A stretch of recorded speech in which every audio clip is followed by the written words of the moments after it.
Proud to serve northeastern and central Pennsylvania. This is WNEP 16, the news station.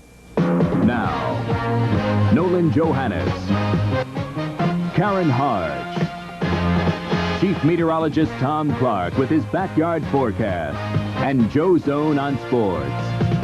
This is the Newswatch 16 update. Good evening. They're on the road again. Thousands of holiday travelers are on the highways tonight, heading home for that Thanksgiving feast. This is what it looked like on Interstate 81 in Lackawanna County earlier this evening. State police throughout northeastern and central Pennsylvania report no major problems on the highways tonight, and troopers tell us they'll be out in full force all during the long weekend to help us all have a safe holiday. It was far from the traditional Thanksgiving feast that was served in Wilkes-Barre tonight. Night Beat reporter Bob Costantini was there to check out the menu. This Thanksgiving dinner has salad, here's some mixed vegetables, even pierogies, meatless meatballs, candied sweet potatoes, rice, and some other mixed vegetables. All the trimmings for a nice holiday dinner. All the trimmings, but no turkey. This is the Justice for Animals Thanksgiving dinner. There's no turkey because the animal rights group is against mass farming of animals for food, calling it cruel treatment. So naturally, most of the people here are vegetarians. Even though Renee Lamoureux does not belong to Justice for Animals, she has her own reason for not eating meat and being here. My concern is the world hunger situation, because the grain that is used to feed cattle can feed many more people. Young Jason Lamoureux is a vegetarian. With his wife's influence, Claude Lamoureux is slowly becoming vegetarian, having given up what he calls the health problems of meat. I've given up beef and most things. How does it feel not to be eating turkey on Thanksgiving? Well, I've built into it gradually. Like, I didn't go cold turkey. In spite of the pun, being vegetarian means going to family holiday parties and not eating the main course. When I do go to eat there, I'll just eat basically everything that they eat except the meat, and I'll take something of my own, a soy-based product, where, you know, I can show that I can have just as tasteful a meal as they can have. It's a different kind of Thanksgiving dinner, but the spirit is here, if not the turkey. Bob Costantini, Newswatch 16, Wilkes-Barre. There are, unfortunately, many people who won't be eating turkey tomorrow simply because they can't afford it. But as Newswatch 16's Kathi Belich reports, some needy families in Scranton will have a traditional feast thanks to a special man. Hundreds and hundreds of needy people came to Courthouse Square in Scranton today to get a free turkey. Some waited in line for more than an hour before the giveaway started at noon. This woman says there are 3 in her family, and she's very grateful for this help. I wouldn't normally have it, you know, if they didn't give it to me today. So are you going to have a nice holiday? Yes, thank you. I don't think I'd have enough money to buy a big turkey to feed everybody. So this is making your holiday nice? Mm-hmm. Yeah, very nice. You're welcome. This is the man who's responsible for giving 500 families all over Lackawanna County more reason to be thankful. His name is Brian Murray of Scranton, and his insurance agency spent about $4,000 for these turkeys.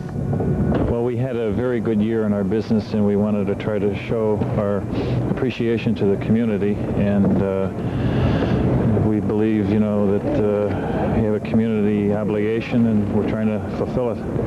The man who's giving all these turkeys away says when he saw the hundreds of people who showed up for help, he realized there really was a need for this. Kathi Belich, Newswatch 16, Scranton. Coming up next, why there are a lot of red faces in Philadelphia tonight. Hey, Joe!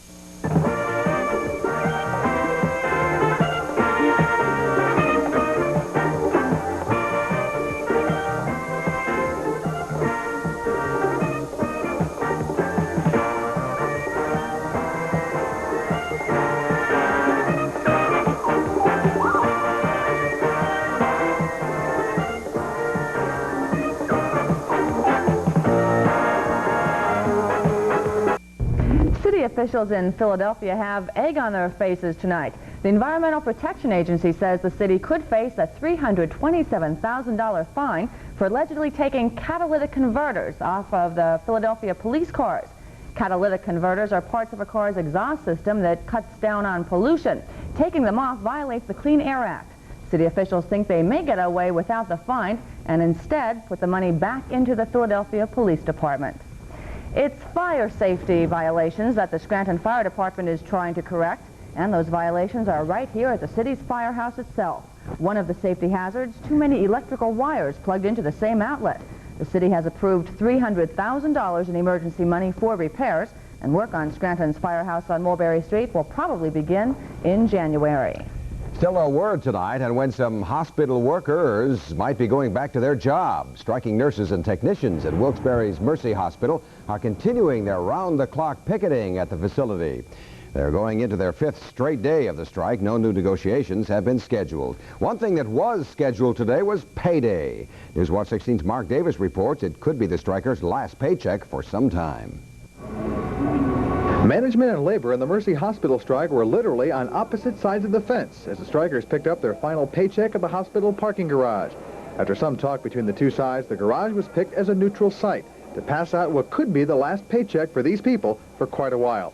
With the holidays quickly approaching, that's a big concern for people like John Lewis of 44th. Well, I have a wife and 2 children, one in college. I have my father living with me, so naturally it's going to be a little bit rough. But it's rough on everybody. Others were also worried about finances, but they remain committed to their cause. A lot of things actually are going through our minds, but the thing is, I wouldn't want to go back in there and have no job security either. We have no family, but our parents are behind us. Both families are with us through this, plus our union. The Red Cross usually holds this blood drive at Mercy Hospital, but not this year. To ensure the drive wasn't affected by the strike, it was moved from the hospital to a nearby church. That allowed many of the striking employees and some of the hospital management to roll up their sleeves. With the last paychecks passed out and the patient load down to what the hospital calls a manageable level and no new negotiations set, it appears that these strikers could be pounding the pavement and the hospital running at about 1/4 capacity well into this holiday season. Mark Davis, Newswatch 16, Wilkes-Barre Mercy Hospital. Still ahead, time to turn on the tree and the tower. And meteorologist Tom Clark will tell us about his Turkey Day forecast. What's it shaping up to be, Tom? It is a turkey of a forecast. Oh, no. Not again. A lot of rain coming tomorrow, a strong cold front. You'll need your umbrella if you're heading outside tomorrow. Sorry about that. It's all right. All the details coming up when we come back.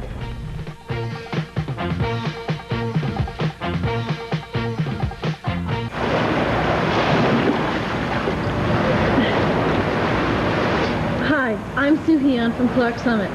Northeastern Pennsylvania was a place where I first grew to love swimming. At Abington Heights, I spent a lot of hours in the pool, but it's nothing like the 8 hours a day that I spend in training here at Germantown Academy for the 1984 Olympics. Please support the United States Olympic Foundation, and who knows, maybe you'll be seeing me in the 1984 Games.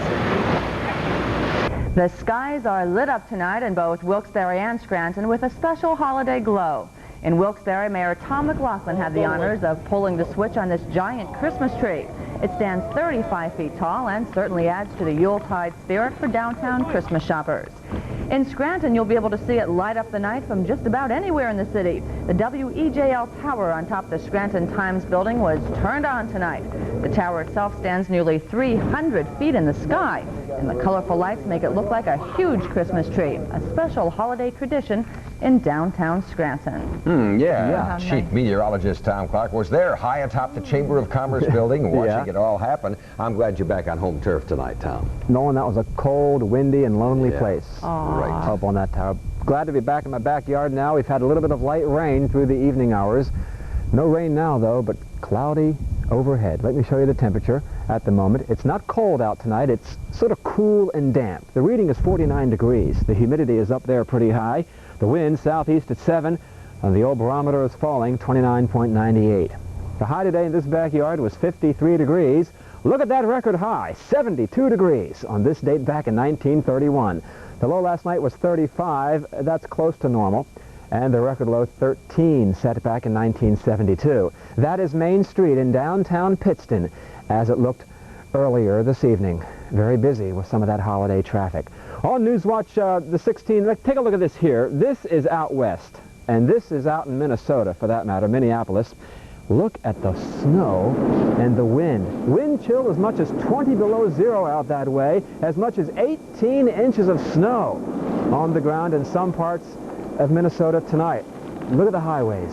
Very bad for motorists, and a lot of delays at the airport as well.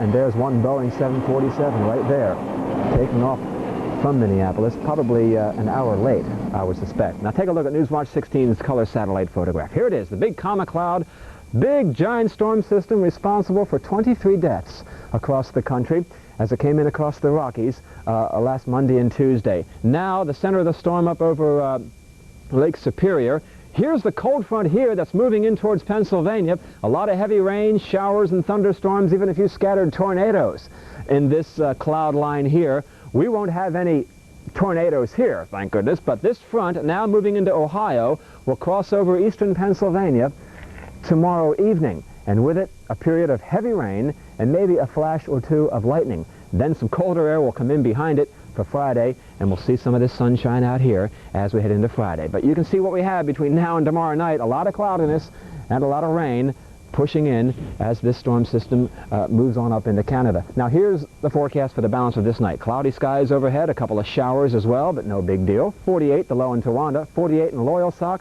47 in Jessup, 47 in Mifflinville. Hello down there. How about Ashfield in Carvin County? About 45, your low tonight. Now tomorrow, a mild Thanksgiving Day. Rain moving in. Again, the rain could be heavy as that front moves through late in the day. There'll be dense fog in the mountains. 57 the high in Carbondale, 56 in Mountaintop, 53 in Stroudsburg. That will be game time temperature for the big football game tomorrow morning down there in Stroudsburg. Take along an umbrella. It'll probably be raining before the game is through. 57 the high in Mifflinburg, 56 in Muncie. A south wind at 10 miles per hour shifting into the west by the time you settle down and relax after that turkey dinner tomorrow evening. Now here's your health watch on Thanksgiving. Well, we have low barometric pressures and a lot of dampness in the air, resistance to aches and pains, and your concentration may be a little off. Your resistance to aches and pains especially low if you eat too much turkey and stuffing, okay? Showers tonight, 46, 57 tomorrow, the rain. Sunshine on Friday, 43 cold degrees with a cold breeze. Saturday looks okay. Sunday clouding up, maybe some rain Sunday night and Monday. But for sure, there will be rain tomorrow. And this is all you'll need for traveling to Grandma's house, one of these. Mm-hmm. All right, we'll take it along. Okay. Have a nice Thanksgiving, Tom. You too, Karen. Okay. Right, Tom. Bye-bye. And coming up, coming out of hiding, we'll tell you who, when, and where. Plus, in sports, the Eastern Conference playoffs. We'll look at the Class B semifinalists. Joe Zone with the details when we come back. Live Thanksgiving Day football only on NEP. You say you're on a diet and you're depressed because tomorrow's that traditional big feast day. Good news, gang. Well, anyway, almost good. On Thanksgiving, throw that diet out the window. A psychologist from a university counseling center says it's better for your mental health to eat, enjoy, and indulge on holidays. Americans, she says, spend entirely too much time worrying about dieting and getting thin. Thanksgiving is a good time to let loose. Right, Karen? Oh, it sure is. Yeah. For Joe Zone especially, oh, yes, it's a time to let loose because yes, it's not only Thanksgiving, it's his birthday tomorrow. Mm-hmm. This is true. A turkey on a turkey day, and I thought I'd say before. Yeah, I have the perfect answer, by the way, for the diet. Just work all day, right? You don't have we do, right? You don't have time to eat. We. Yes. We, she says, folks. Yeah, we. Right. We. Last weekend, while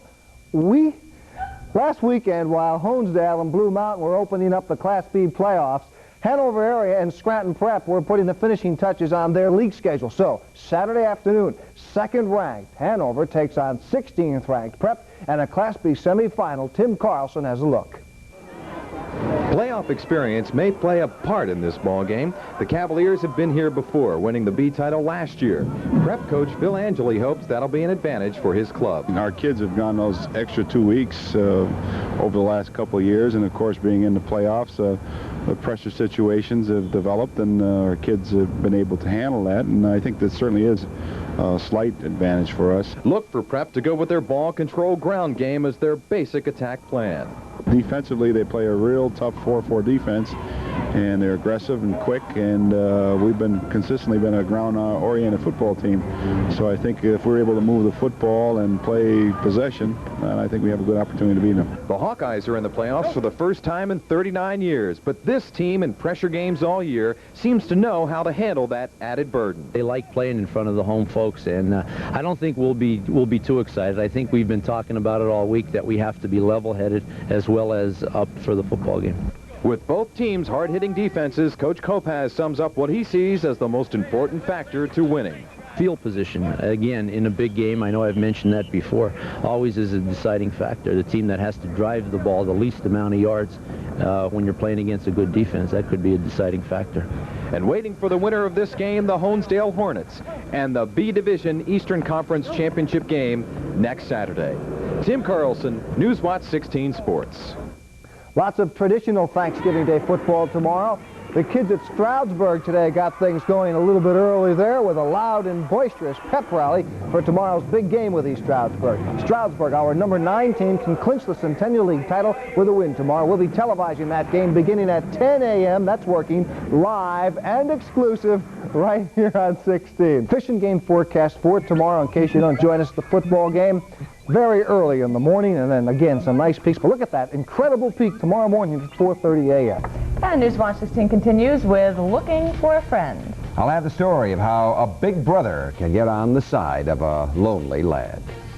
I'm Mike Stevens. Join me on the Pennsylvania Road on Newswatch 16. Tonight, Newswatch 16 brings back Wednesday's Child. And with it, a reminder that some of you may be able to change the life of a young person with just a little bit of loving effort.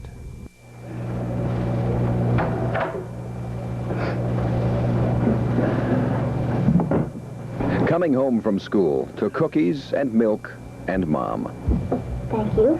You're welcome. And we played with a parachute. A little parachute? Yeah. Sean's mom can be there, but there is no Dad. Young people from single-parent families need, at times, another friend to talk to look up to share a good time with. Sean is one of a long list of young persons in this area who would like a big brother. He signed up for one almost 3 years ago, and he's still waiting. So for just one afternoon, we will be Sean's big brother. A big brother just once a week can widen a young person's world.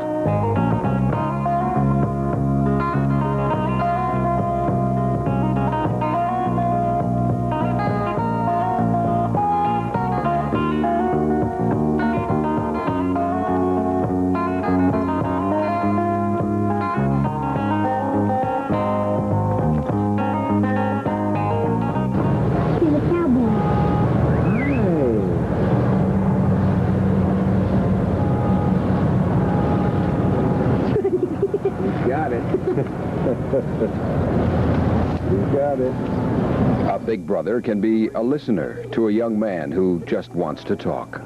I like to play baseball and all, but I don't really have nobody to play baseball with. And go all sorts of places and all. And it's just you and your mother, right? Yeah. Nothing to do at our house, really. And a big brother can be just someone who can throw the football to a little brother, or at least try to. There's a long list of young people like Sean from age 7 to 17 who need a big brother or a big sister. Each of them is our Wednesday's Child. If you can be a big brother or sister, get information by calling in Luzerne County 824-5766 and in Lackawanna County 347-5616. A lot of kids like Sean are waiting. And that's our update report for Wednesday. And next, the second night of the Crisis Game on Nightline. Have a happy Thanksgiving. Good night.